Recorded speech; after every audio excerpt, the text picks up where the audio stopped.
अगर आपकी स्किन धूप की वजह से, गर्मी की वजह से झुलस गई है, चाहे आप स्टूडेंट हैं, चाहे आप काम करने बाहर जाते हैं और आपकी स्किन धूप की वजह से झुलस चुकी है, बहुत ज़्यादा टैनिंग हो गई है और आपकी स्किन का जो कलर है, जो टेक्सचर है वो ख़राब हो चुका है, डिफरेंट किस्म की चीज़ें आप यूज़ कर चुके हैं, नेचुरल रेमेडीज़ भी बहुत सारी इस्तेमाल कर चुके हैं, लेकिन कोई ख़ास फ़र्क नहीं पड़ रहा, तो जो आज की रेमेडी है ये आप लोगों ने ज़रूर जो है ना ये वीडियो देखनी है पूरी, और फिर आपने इसको इसी तरह से बनाना है।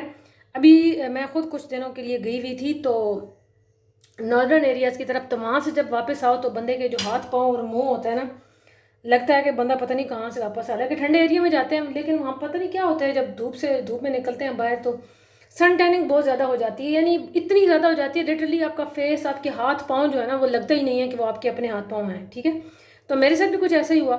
तो मुझे एक बेहतरीन किस्म का स्क्रब, एक बेहतरीन किस्म का पैक ज़रूरत था जो मैं अक्सर बनाती हूँ। इसमें मैं एक और चीज़ भी शामिल करती होती हूँ, वो पपाया होता है और वो बहुत बेस्ट होता है, लेकिन मेरे पास अभी अवेलेबल नहीं था। तो पपाया की जगह पे ये जो पीच आपको नज़र आ रहा है ये भी बहुत ज़बरदस्त है और क्या कमाल करता है, क्या धमाल करता है, मैं अभी आपको बताती हूँ इसकी। तो जिन लोगों को भी सन टैन हो रखा है, जिनकी डिस्कलरेशन हो गई है, जिनकी जो स्किन है वो गर्मी में बहुत हद तक ख़राब हो चुकी है और वो अपनी स्किन को रेडिएंट करना चाहते हैं, फ्लॉलेस करना चाहते हैं, ग्लोइंग बनाना चाहते हैं, ये मैं नहीं कह रही कि ये लगाने के बाद आप ऐसे नज़र आएंगे जैसे वाइट आटा, ऐसा कभी भी नहीं होता।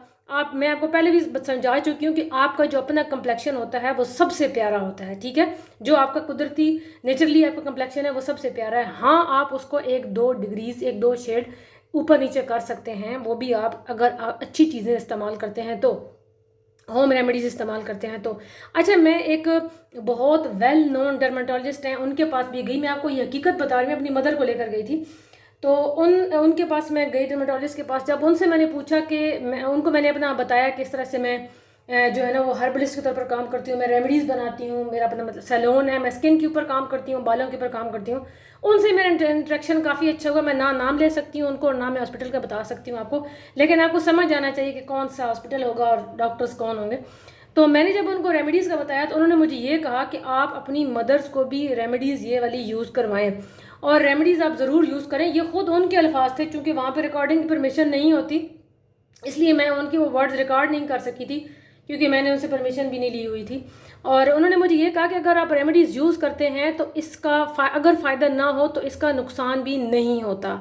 लेकिन वो खुद मुझे बता रही थी कि मैं खुद स्किन स्पेशलिस्ट हूँ, बहुत वेल नोन, लेकिन मैं वीक में 1 से 2 दफ़ा रेमेडीज़ ज़रूर यूज़ करती हूँ।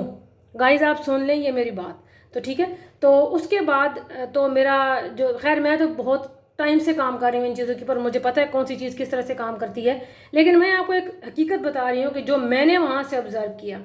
तो खैर मेरी अम्मी को मेरी बात पे यकीन नहीं था आता, लेकिन उसके बाद उनको यकीन आ गया कि मैं ठीक कह रही हूँ।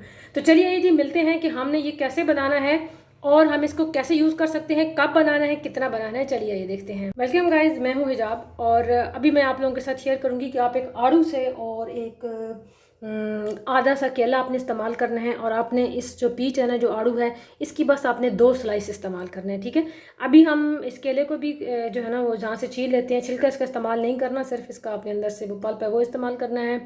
और फिर इसके बाद आपने 2 स्लाइस जो है ना वो इसके ले लेने हैं आड़ू के। ये हाफ हमने ले लिया जी अपना, क्या कहते हैं, केला। बाकी आपने खा जाना है, फेंकना नहीं है। मैंने तो अभी यहाँ खड़े खड़े खा भी लिया था, क्योंकि मुझे आड़ू बहुत ज़्यादा पसंद है, मैं बहुत पसंद करती हूँ। इसमें विटामिन सी और विटामिन ए इतना ज़्यादा है ना, जिस चीज़ में विटामिन सी और विटामिन ए होता है ना, मैं उसके पीछे पागल हो जाती हूँ। फिर मैं कहती हूँ बस ये चीज़ अब मैंने खानी भी है और फेस पर लगानी भी है। बस इतना सा आपको टुकड़ा चाहिए, एक आड़ू में से भी आपको बस इतना सा टुकड़ा चाहिए। आपने बस इसके छोटे छोटे से ना इस तरह से पीसेस काट लेने हैं। पीसेस काटने के बाद अभी ना मैं इसको ग्राइंडिंग जार में डालूंगी और मैं बहुत अच्छा सा इसको ना ग्राइंड करके आती हूँ। ठीक है, आपको पता नहीं अब याद है या नहीं, हम लोग शुरू से बहुत ज़्यादा एप्रीकॉट और पीच के स्क्रब्स जो है ना वो बहुत ज़्यादा हम यूज़ करते थे। इवन के सैलून में भी STDs वालों के और बहुत सारे ऐसे होते थे स्क्रब जो हम यूज़ करते थे। अगर आप कोई बहुत अच्छा सा स्क्रब इस्तेमाल करना चाहते हैं ना, तो इस पीच से अच्छा स्क्रब आपको नहीं मिलेगा। ये देखिए जी, हमने बनाना और पीच का इस तरह से मैश करने के बाद हमने बना लिया है इस तरह का पेस्ट। अब हमने क्या करना है कि कुछ चीज़ें हमने इसके अंदर अभी और ऐड करनी हैं जो कि हमारे इस पैक को मज़ीद चार चांद लगाएंगी। तो वो हमने डालना है दही। इसमें आपने थिक दही का इस्तेमाल करना है, जो पतली पानी वाली दही होती है ना, वो इस्तेमाल नहीं करना। गर्मी में तो ये वाला जो स्क्रब है ना, मैं लाजमी यूज़ करती हूँ, लाजमी यूज़ करती हूँ। और जब भी मुझे कोई टैनिंग का तो मसला होता है ना, या मुझे या मेरे हस्बैंड को या किसी को भी कोई टैनिंग का मसला होता है, तो इस वजह से ना मैं ये लाजमी यूज़ करवाती हूँ। तो आप लोगों ने भी बनाना है, आप कुछ भी और इसमें ना डालें। आप सिर्फ अगर पीच को भी इस तरह से ग्राइंड करके उसके अंदर एक दो चीज़ें ऐड करके, अगर कुछ नहीं है, कुछ भी नहीं है, तो आप सिंपल पीच से ही बना सकते हैं। आपको कुछ भी उसमें ऐड करने की ज़रूरत भी नहीं पड़ेगी। अगर आपके पास कुछ नहीं और आप ये कह रहे हैं कि मेरे पास डालने के लिए कुछ नहीं है, अच्छा, इसमें हम डालेंगे थोड़ा सा ड्राई मिल्क, इसको मज़ीद पावरफुल बनाने के लिए। और ये एक्टिवेट हो जाता है, इसको ना कोई भी आप ड्राई मिल्क जो है ना वो इसके अंदर यूज़ कर लें। तो ये हम इसको अच्छा सा मिक्स देंगे। और आप यकीन करें कि ये इतना कोई पावरफुल हमारा बनेगा ना स्क्रब, कि आपको इस स्क्रबिंग के बाद कुछ और इस्तेमाल करने की नीड ही नहीं रहेगी।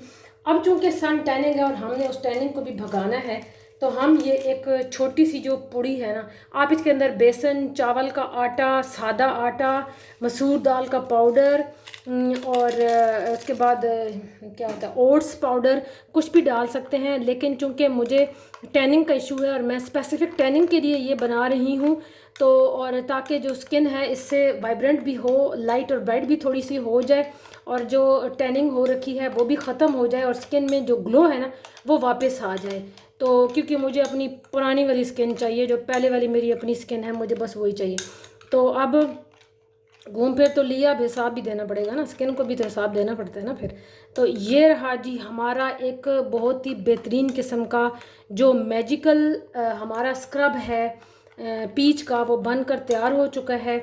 अब हम आपने क्या करना है कि स्क्रब जो है ना वो सिर्फ आप वीक में जो ऑयली स्किन वाले हैं वो 2 दफ़ा यूज़ करें, और जो ड्राई स्किन वाले हैं वो 3 दफ़ा भी यूज़ कर सकते हैं। लेकिन स्क्रब जो है ना वो मोस्टली ऐसा होता है कि वीक में हम 2 दफ़ा ही यूज़ करवाते हैं।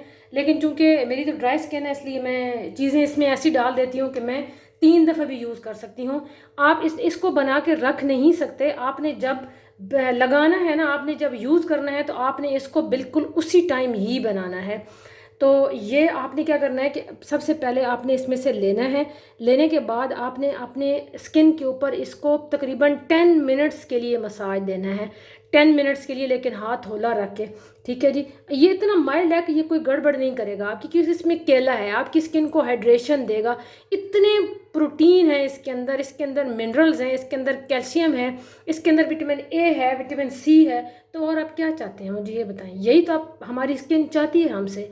हमारी स्किन बड़ी खुश हो जाती है जब हम ये चीज़ें उसको खिलाते हैं। तो देखिए ना, हम जब कॉकटेल चीज़ें खाते हैं, जब इसमें ढेर सारी चीज़ें होती है, तो हमें बहुत ज़्यादा मज़ा आता है। अच्छा, 10 मिनट्स मसाज देने के बाद 5 मिनट्स आपने इसको छोड़ना है, ठीक है। और फिर 5 मिनट्स के बाद आपने नॉर्मल पानी से अपना मुंह धो लेना है। इसके अलावा किसी आपको फेस वॉश की ज़रूरत नहीं पड़ने वाली। होपफुली आज की वीडियो आपके लिए बहुत ज़्यादा हेल्पफुल रहेगी। आप इस जो ग्लोइंग पीच स्क्रब है, आप इसको बनाएंगे, यूज़ करेंगे, फिर अपना कीमती फीडबैक मेरे साथ शेयर भी करेंगे। तो मिलते हैं अपनी किसी नेक्स्ट वीडियो में। रखिएगा अपना बहुत ढेर सारा ख्याल। टिल देन, अल्लाह हाफिज़।